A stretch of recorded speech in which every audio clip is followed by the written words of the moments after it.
Yep, that's right. I got another one. Bought another computer today to upgrade and sell to someone. I believe this is a Lenovo IdeaCentre. What model is it? Let's see.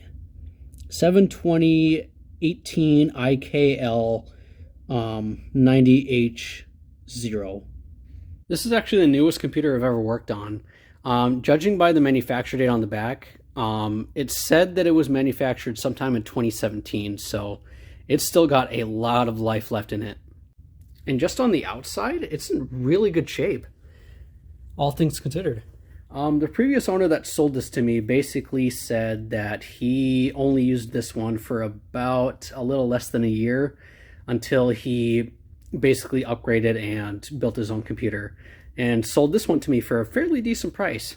I've never worked on a Lenovo computer before, so I have no idea what to expect when it comes to upgradability. I did at least have a glimpse at the owner's manual online, and it's got some promising upgradability. At least you can put more RAM in this thing. I think it accepts up to like 16 gigabytes, which is definitely nice. It's even got an M.2 slot, which is really, really nice to have. And it should hopefully have enough room to have like a low power graphics card, like a GTX 1050 or like a RX 460 or something like that. Now, my original plans were to basically replace the Dell Vostra with this thing, considering it's much newer and way faster.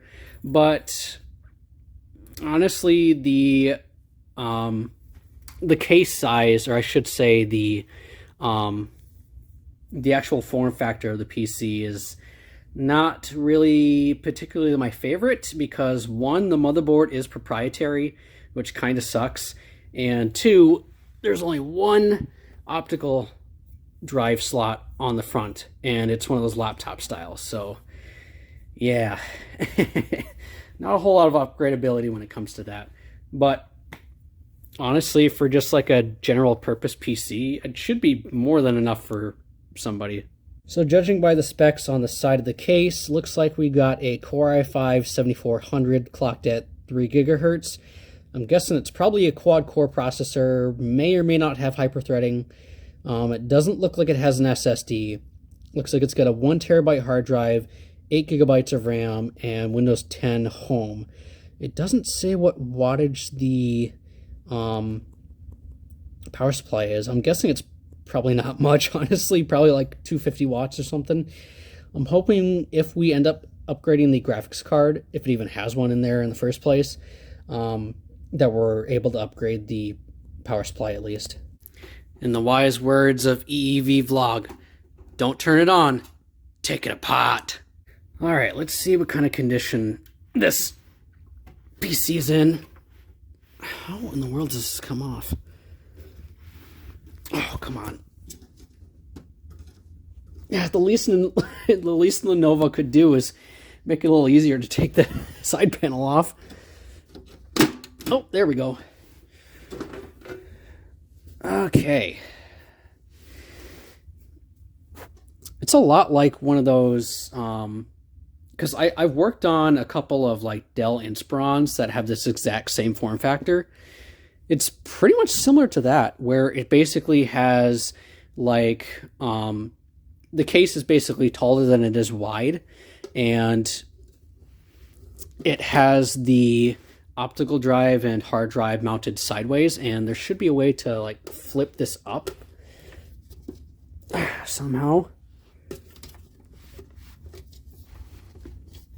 Oh, come on. Wonder if we got to take off the front panel maybe. Usually you have to. Oh, yeah, I probably shouldn't mess with that. That's the wires to the power button. Gonna be really careful with that. There we go. Okay, sweet. Oh, looks like it does have a spot for a 5 1/4 inch optical drive, but the actual case itself doesn't actually have any blanks that you can pop out of there for a regular size optical drive. Oh well. All things considered, it's actually not too bad in here. Looks like the CPU fan is a little on the dusty side, but it looks way, way better than that Dell Inspiron that I worked on. That thing was nasty. Oh, looks like we do have a graphics card in here too. Probably not the most sophisticated thing in the world. I'm guessing probably, does it actually say?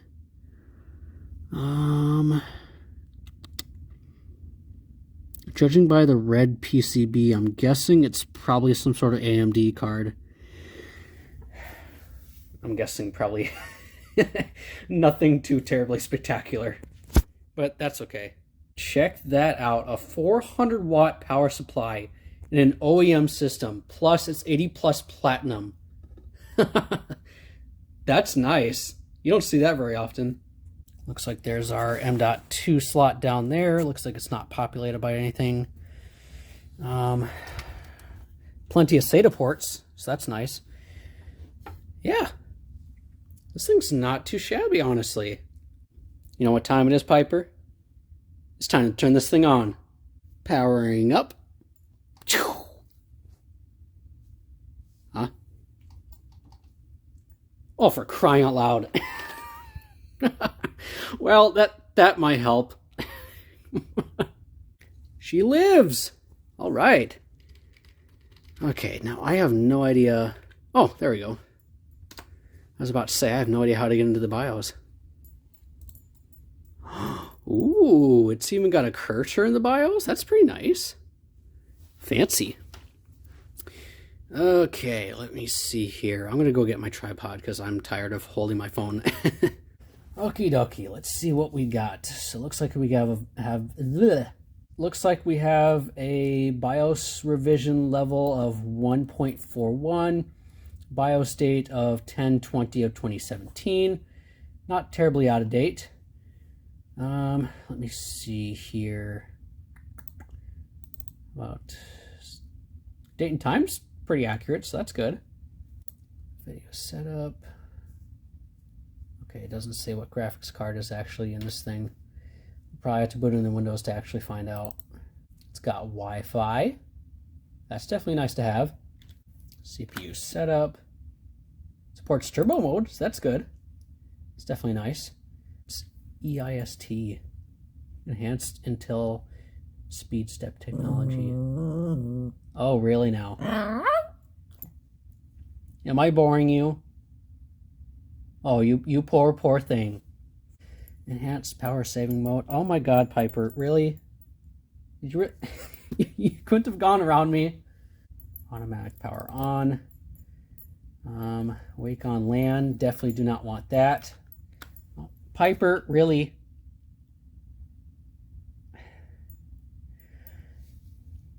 I'm sure everybody wants to see you, yes, but you're kind of derailing the subject of this video. Okay, yeah, sure, you can just settle down right there, right in the middle of the shot. That's fine. Fine by me, I guess. Windows UE firmware update. Oh my god, I know. Computer stuff is just so boring, isn't it? You poor thing. What's CSM? Compatibility support module. Permit the loading of a traditional operating system. Oh, okay. So, from the way this looks, it supports operating systems that don't support UEFI BIOS, which is primarily what the computer actually uses.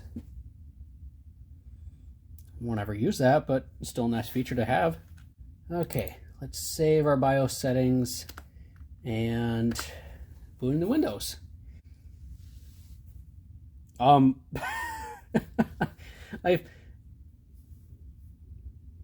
never seen a Windows 10 boot sequence like that before. Usually the progress spinny thingy is supposed to be in the middle of the screen. That's weird. Huh. That's funny. I've never seen that before.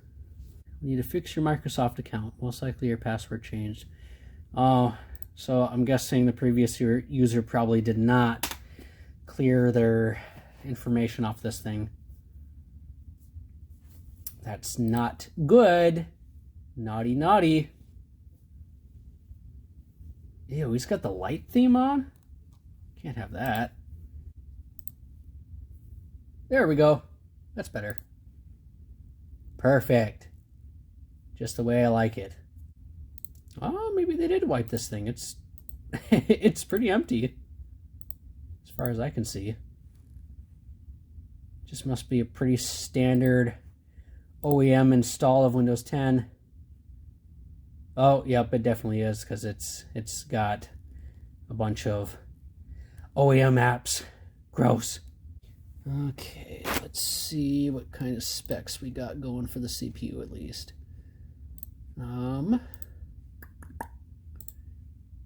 Let's see, change graph to logical processors. Oh, it's only quad core. That's fine. Of course, we only have 8 gigabytes of RAM. That's okay for most applications. It would be nice to have a little more, maybe like 12 or even 16. Having a hard drive as the actual like boot drive is not helping the system at all.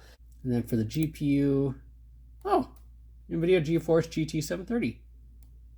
Okay, so not the best graphics card. You could definitely do better, but at least it's got something. Let's see how long it takes to actually open up Edge. I remember that Dell Inspiron that we upgraded took forever. That hard drive was just not very good. Okay, so that was like a solid 5 seconds. That's not terrible. Wonder how long it takes to get to Google. Oh. I mean, it'd probably have to actually be hooked up to Wi-Fi. All right, let's try that again once more feeling. Huh, it's not too bad. Granted, I'm fairly close to our router, so of course it's probably gonna work. How long does it take to Google something? Let's just search. Yeah, Lenovo laptops, that works. Huh. Look at that. Not too shabby. We should at least put an SSD in this thing, because that would definitely help things a lot, and just use that hard drive as like a regular data drive. But still, even with that hard drive in there, it's actually not too bad. Windows is activated. Okay, good. Not entirely sure if I'm going to keep this installation of Windows 10 Home on here, or if I'm just going to throw on like Windows 10 Pro and just not activate it unless the person I'm going to be selling this to wants it to be activated. I'm not entirely sure what I'm going to do with that yet. But in terms of upgradability, it looks like we do have some options. It looks like we could go all the way up to a Core i7 7700 clocked at 3.6 gigahertz. That would definitely be really nice if I can afford it. That is. And even if I can't, you know, that i5 that's in there right now will be more than enough. We can even max this thing out to 16 gigabytes if it's affordable, that is. Otherwise, if not, I can just go with 12 gigabytes. That'll be more than enough. And look at that, they even have compatible video cards in their user manual. Oh, that's nice. Makes it a lot easier on me. Yeah, it looks like we could easily fit everything from a GTX 1050, even like an RX 460, 550, even an RX 480, or even like a GTX 1060. I'm probably not going to go that far, even though the 400 watt power supply should be more than enough for beefier cards like that. But still, I think a lower end card like a 460 or like a 550 or even like a 1050 GTX should be more than enough for this thing. All right, let the upgrade process commence. With the power of video editing, I'll be right back. So let's go over the parts that I'm going to be putting in this thing. So for the SSD, we're going with this PNY brand 500 gigabyte SATA SSD.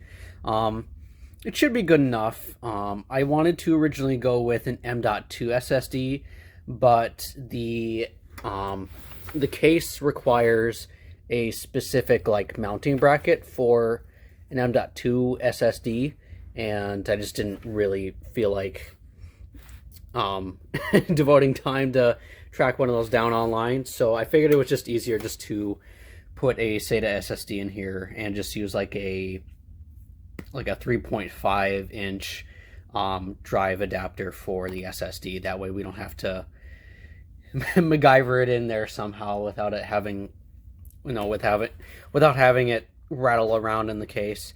So it should be fast enough, much faster than that hard drive that it has currently. But we're still going to be keeping that hard drive in there just for just as a storage drive. For the GPU, we're going with this Zotac brand GTX 1050 Ti. This should be way better than that GT 730 that's in there right now. Yeah, the 1050 Ti is almost like, what, 6 years old now? But it still has a lot of life in it. And honestly, for a mid-range gaming PC, I think this will be good enough. Just don't expect to get 4K out of this thing unless you're doing like 4K streaming. We're also going to be installing a case fan that I had lying around to the back of the case just to have some extra airflow. There's also another spot on the front of the case for another fan. I'm not entirely sure if I have any that size, but if I do and if I'm able to get one in there, I'll probably end up installing one in the front as well. It certainly wouldn't hurt. Finally, for the memory, we're going to be maxing this thing out with 16 gigabytes of RAM. I just bought another 8 gigabyte module since there's already 8 gigabytes installed into the system. So that'll definitely be a nice upgrade. 16 gigabytes should be plenty for the system. And just like that, we're done. So let's turn this thing on, see if everything's being detected properly, and install Windows. Let's see if she posts. It should.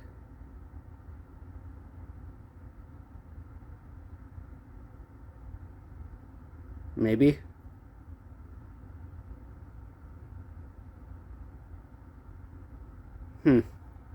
Oh, there it goes. Sweet. Get into the BIOS.